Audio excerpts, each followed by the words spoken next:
bet you would never guess it, but some of the biggest differences between the Republican and Democratic presidential candidates is their judgments of what exactly happened on September 11th, 2001, and why.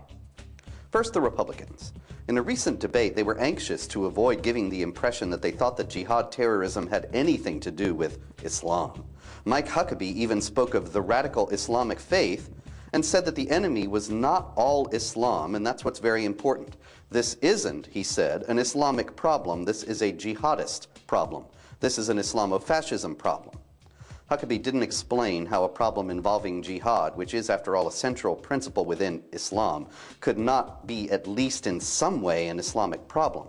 But his intention was clear. He wanted to divorce peaceful Muslim individuals and entities from so-called radicals, and that's just fine. Similarly, Rudolph Giuliani described the Islamic terrorism threat against us as having to do with the way they've perverted their religion into a hatred of us. He offered no explanation for why the adherents of this so-called perverted Islam are so many all over the world, and why peaceful Muslims have mounted no large-scale opposition to their challenge.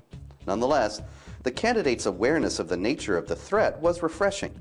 Countering Ron Paul's contention that if the U.S. military had no presence in Muslim countries, the jihad would disappear, Huckabee also explained that the jihadists believe that they must establish a worldwide caliphate that has nothing to do with us other than we live and breathe, and their intention is to destroy us.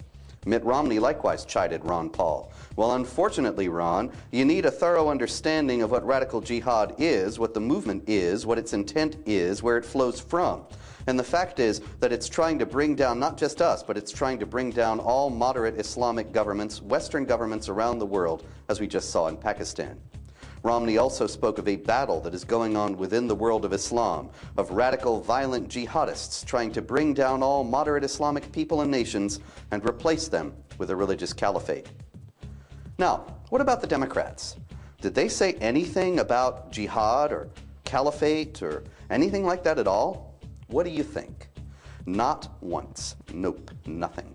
At one point in the Democrats' debate, the moderator, Charlie Gibson, asked what you'd do if the Islamic radicals actually took control of the Pakistani government and therefore were in control of nuclear weapons.